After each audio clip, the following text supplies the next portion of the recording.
بسم اللہ الرحمن الرحیم۔ السلام علیکم اسٹوڈنٹس، آج کی اس ویڈیو میں ہم ماڈل آگزیلری وربس پڑھیں گے۔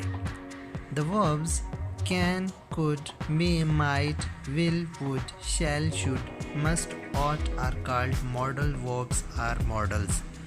یعنی افعال can, could, may, might, will, would, shall, should, must, ought جو ہیں وہ ماڈل وربس یا ماڈلز کہلاتے ہیں۔ Modal verbs are special kind of helping verbs.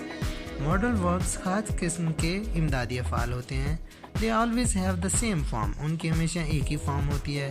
We can not add SEDRING، ہم ان میں دوسرے ہیلپنگ وربس یا وربس کی طرح SED یا ING ایڈ نہیں کر سکتے۔ They help the main verb to express the mood of the subject, یہ فاعل کے موڈ کو ظاہر کرنے کے لیے اصلی فعل کے مددگار ہوتے ہیں۔ They are used before main verbs and express meanings such as permission, possibility, certainty and necessity۔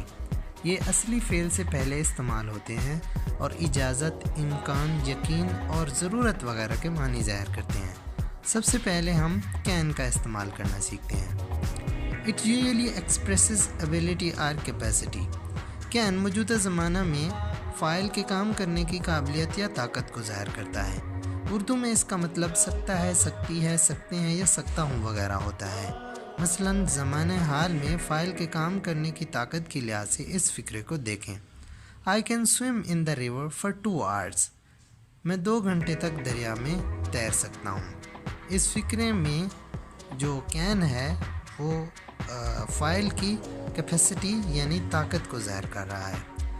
دوسرا فقرہ ہے I can speak English fluently، میں روانی سے انگریزی بول سکتا ہوں۔ اس فقرے میں can جو ہے وہ فاعل کی قابلیت یعنی ابیلٹی کو ظاہر کر رہا ہے۔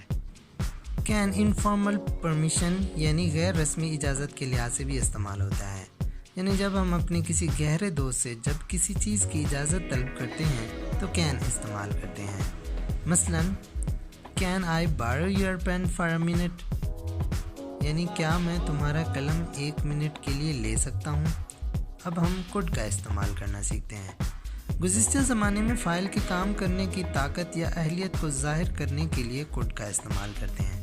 اردو میں اس کا مطلب سکتا تھا، سکتے تھے، سکتی تھی یا سکا، سکی، سکے وغیرہ ہوتا ہے۔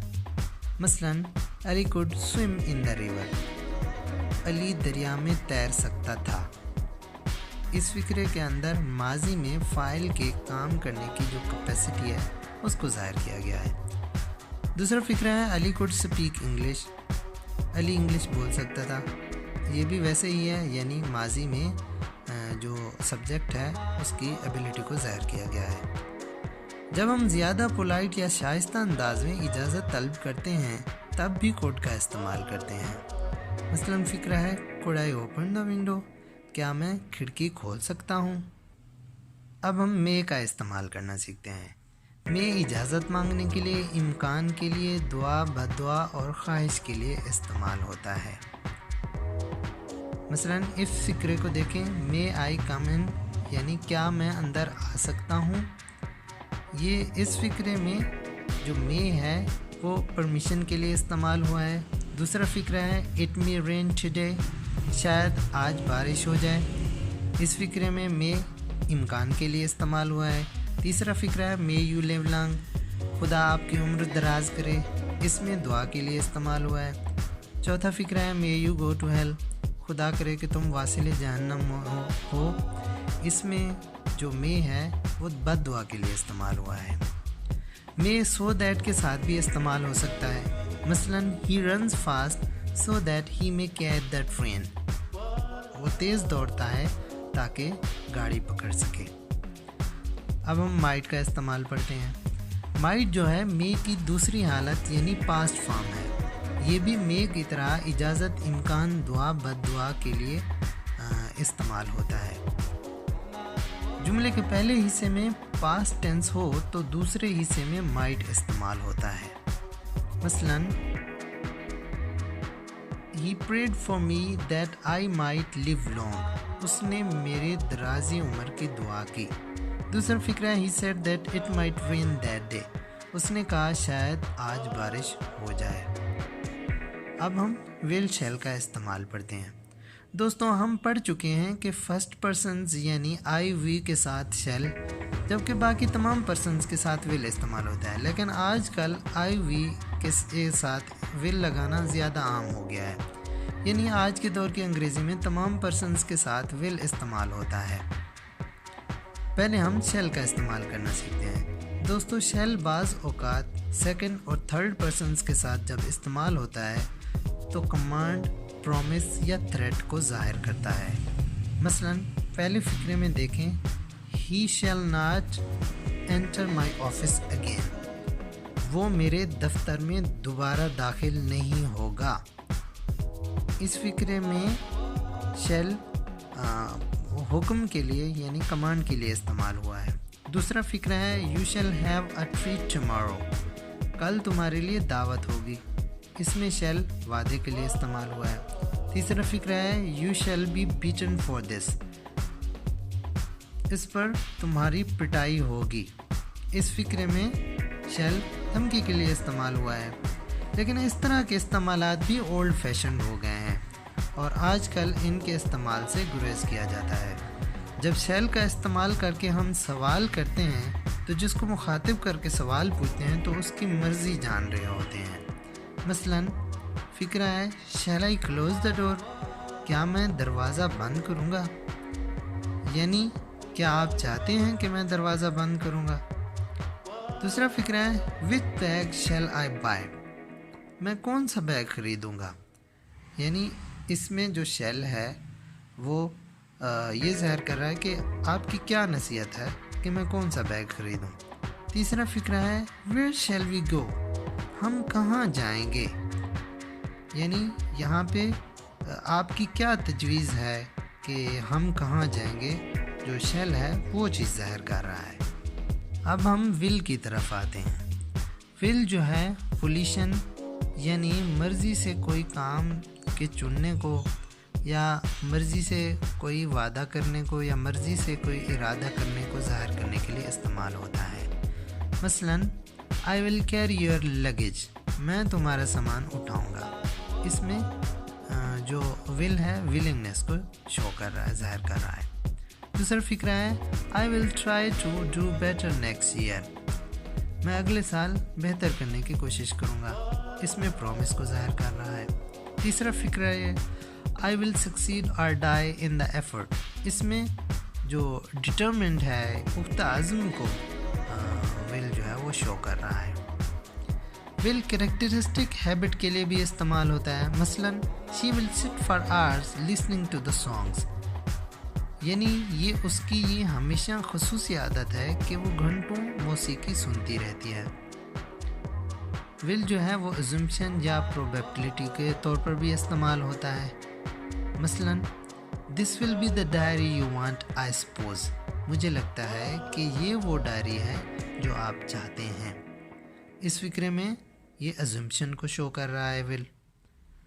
دوسرا فقرہ ہے That will be a writer I think، یعنی اس فقرے کے اندر امکان کو ظاہر کر رہا ہے کہ وہ کوئی جو ہے وہ مصنف ہو سکتا ہے۔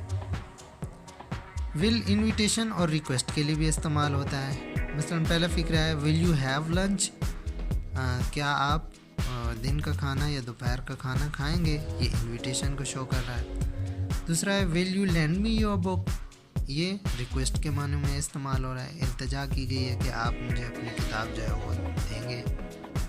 اب ہم وڈ کا استعمال سیکھتے ہیں۔ وڈ کو ول کی پاسٹ فارم یعنی دوسری فارم کے طور پر استعمال کیا جاتا ہے۔ گا گے گی والے شرطیہ جملے جن کے پہلے حصے میں پاسٹ ٹینس ہو تو دوسرے حصے میں وڈ لگتا ہے۔ مثلا I said that I would go to Lahore، میں نے کہا کہ میں لاہور جاؤں گا۔ ماضی میں کسی کام کے کرنے کی عادت یا معمول کے لیے بھی وڈ کا استعمال ہوتا ہے۔ مثلا We would go to Multan every year، ہم ہر سال ملتان جایا کرتے تھے۔ اس کا ترجمہ ہم used to کے ساتھ بھی کر سکتے ہیں، یعنی ہم ہر سال ملتان جایا کرتے تھے۔ We used to go to Multan every year۔ Would خواہش کے اظہار کے لیے بھی استعمال ہوتا ہے۔ مثلا would that I were a king، کاش کہ میں بادشاہ ہوتا۔ وڈ پولائٹ ریکویسٹ یا شائستہ درخواست کے لیے بھی استعمال ہوتا ہے. مثلاً would you please help me, برائے مہربانی کیا آپ میری مدد کریں گے. جبکہ اردو میں تا والے شرطیہ جملے یعنی کنڈیشنل سینٹنسز کا جب انگریزی میں ترجمہ کیا جائے تو پہلے حصے میں پاسٹ پرفیکٹ جبکہ دوسرے حصے میں would have استعمال ہوتا ہے. مثلاً if he had worked hard he would have succeeded، اگر وہ محنت کرتا تو کامیاب ہو جاتا. یہاں پہ would have استعمال ہوا ہے. اب ہم آتے ہیں should کی طرف. should چاہیے کا مفہوم ادا کرتا ہے. تجویز، نصیحت یا فرض کے لیے should استعمال کیا جاتا ہے. مثلاً you should go there، آپ کو وہاں جانا چاہیے. یہ سجیشن یعنی تجویز کے لیے استعمال ہوا ہے یہاں پہ وہ should. دوسرا فکرہ ہے people should work sincerely، لوگوں کو خلوص سے کام کرنا چاہیے. اس میں بھی should جو ہے وہ نصیحت کے لیے استعمال ہوا ہے. جبکہ should have چاہیے تھا کے معنوں میں استعمال ہوتا ہے. مثلاً you should have gone there، آپ کو وہاں جانا چاہیے تھا.